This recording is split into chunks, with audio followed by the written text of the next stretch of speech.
सलाम नमस्ते सत श्री अकाल, मैं हूं रजा और आप देख रहे हैं रजाग्राफी की यूक्रेन रशिया वॉर अपडेट।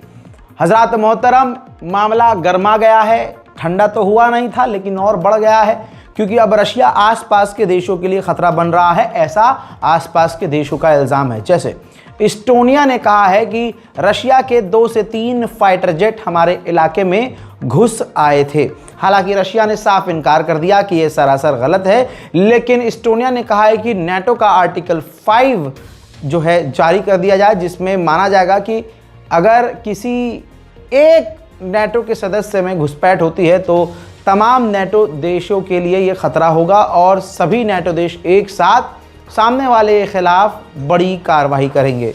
ऐसे ही पोलैंड ने इल्ज़ाम लगाया। पोलैंड ने इल्ज़ाम लगाया कि रूस के फाइटर जेट हमारे इलाके में घुसे, बल्कि बिल्कुल करीब से गए, और रशिया का MiG-31 जो फाइटर जेट है वो हमारे बिल्कुल, यानी रशिया के जो फाइटर जेट हैं वो हमारे बिल्कुल जो प्लांट है, गैस और ईंधन का प्लांट है, उसके करीब यानी स्टेशन के करीब से गुजरे हैं, जिससे हमारे लिए बड़ा खतरा पैदा हो गया है। डोनाल्ड ट्रंप से भी सवाल कर लिया गया कि रशिया के फाइटर जेट इस्टोनिया और पोलैंड तक घुस रहे हैं, इस पर आप क्या कहेंगे? तो डोनाल्ड ट्रंप ने कहा कि मुझे ये बिल्कुल पसंद नहीं आता जब कहीं ये घटना होती है, और ख़ासकर दूसरे देशों के लिए जब खतरा पैदा होता है।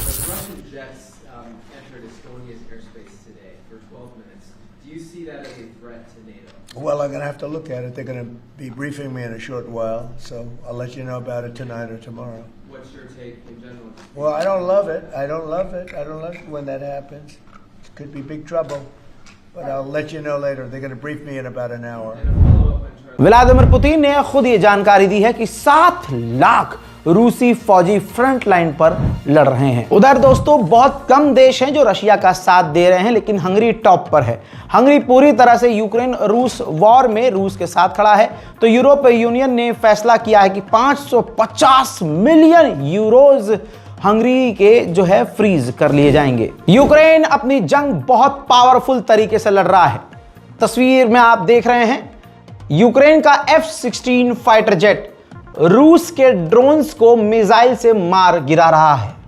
पूरी ताकत से रशिया के ऊपर भारी अब तक पड़ता हुआ नजर आया है यूक्रेन। इसी के साथ यूरोपीय यूनियन ने 19वां पैकेज रशिया पर बैन का, पैकेजेस होते हैं, जैसे कि एक पहला पैकेज हम लगा रहे हैं बैन का, तो उस पैकेज में उसके इलेक्ट्रॉनिक पर, उसके सोशल मीडिया पर, वहाँ की वेबसाइट्स पर, वहाँ के टीवी चैनल्स पर, पहले पैकेज में ये, ऐसे दूसरे पैकेज में वहाँ के प्रोडक्शंस, वहाँ के प्रोडक्ट्स, वहाँ के फूड आइटम्स, कुछ भी। तो ऐसे ही 19वां पैकेज यूरोपीय यूनियन ने बैन का रूस पर लगा दिया है, और जाहिर सी बात है रूस को इससे प्रॉब्लम होने वाली है। यूक्रेन लगातार रूस में घुसपैठ कर रहा है, ऐसा कहना बिल्कुल गलत होगा कि यूक्रेन कमजोर पड़ रहा है। तस्वीर देखिए, रूसी मीडिया ने ही इस तस्वीर को जारी किया है। रूस के अंदर यूक्रेन के ड्रोन के हमले के बाद खतरनाक आग लगी हुई आप देख सकते हैं। पलटकर वार रशिया सीधा यूक्रेन की राजधानी कीव पर कर रहा है, जिसमें कीव में बड़ा नुकसान हो रहा है।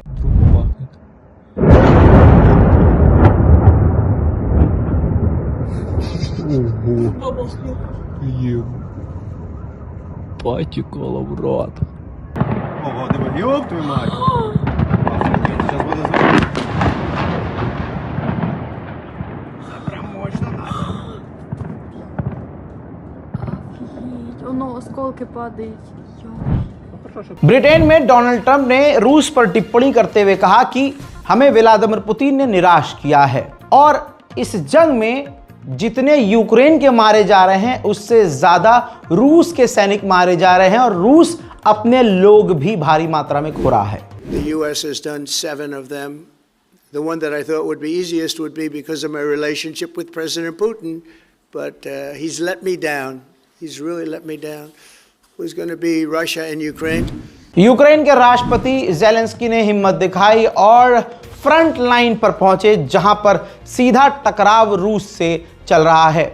बॉर्डर पर यूक्रेनी सैनिकों और कमांडरों से यूक्रेन के राष्ट्रपति ज़ेलेंस्की ने मुलाकात की और उनकी हिम्मत बढ़ाने का काम किया। वहीं ब्रिटेन ने 3 लोगों को गिरफ्तार किया है जो रूस के लिए जासूसी का काम कर रहे थे।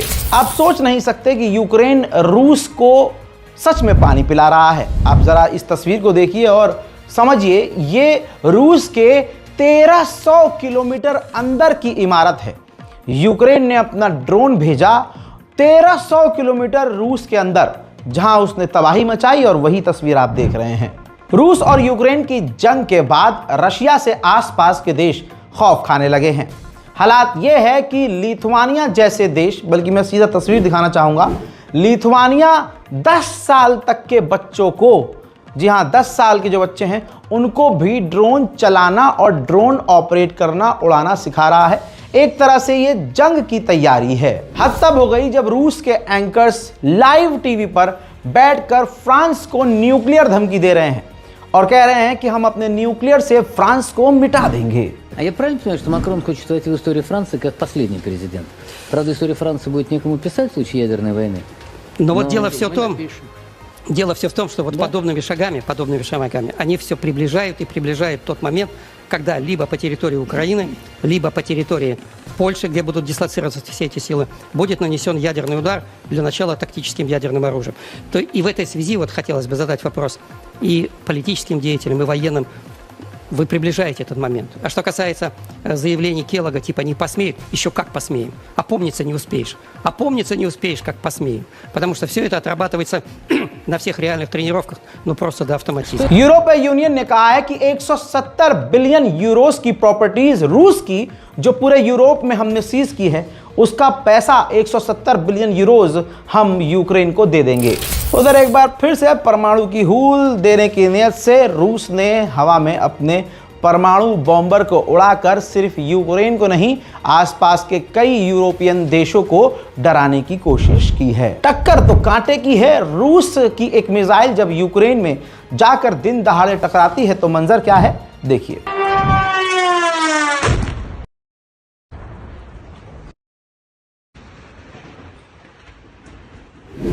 ठीक इसी तरह से यूक्रेन के राष्ट्रपति की तरह व्लादिमीर पुतिन रूस के राष्ट्रपति सेना की वर्दी पहनकर फ्रंट लाइन पर अपने सैनिकों के साथ और सैनिकों से मिलने पहुंचे थे, जहां उन्होंने तमाम चीजों को देखा, परखा और अपने सीनियर कमांडर और ऑफिशियल से इस जंग के लाइव अपडेट लिए। रूस के आसपास के यूरोपियन देश पूरी तरह से डरे हुए हैं, जिसको देखते हुए ब्रिटेन ने अपने euro fighter advance fighter jet को पोलैंड में तैनात कर दिया है। उसका यह वीडियो है।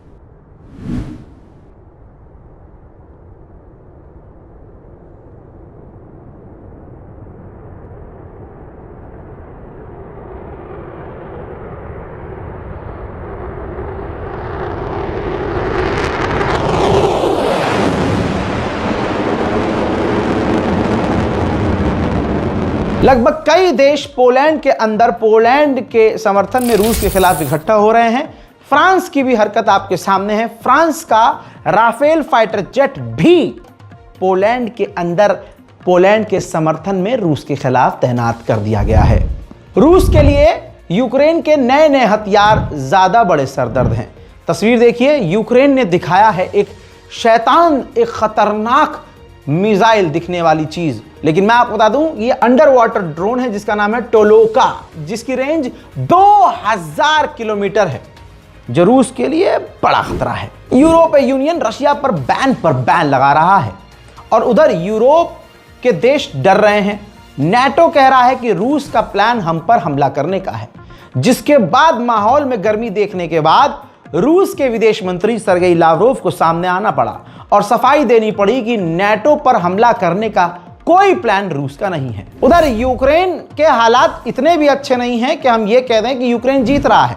जरा इस तस्वीर को देखिए, यूक्रेन के ऑफिशियल्स यूक्रेन के आम लोगों को टांगों से पकड़कर टांग कर ले जा रहे हैं जबरदस्ती यूक्रेन की सेना में शामिल करने के लिए। यूक्रेन की पूरी अकड़ अभी भी नजर आ रही है।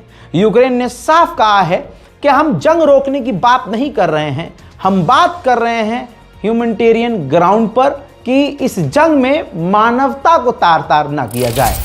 At the moment, we continue the humanitarian part where we release and exchange prisoners of war. On the other side, as you know, the European leaders, along with the President Zelensky, visited Washington, and there was agreement that the trilateral and bilateral meetings will be done. हज़रात मोहतरम, Ukraine और रूस की जंग अभी कहां तक जाएगी किसी को नहीं पता, लेकिन लंबे समय के बाद हमारी कोशिश है कि आपको यूक्रेन और रूस की जानकारी भी दी जाए जो हमने दी।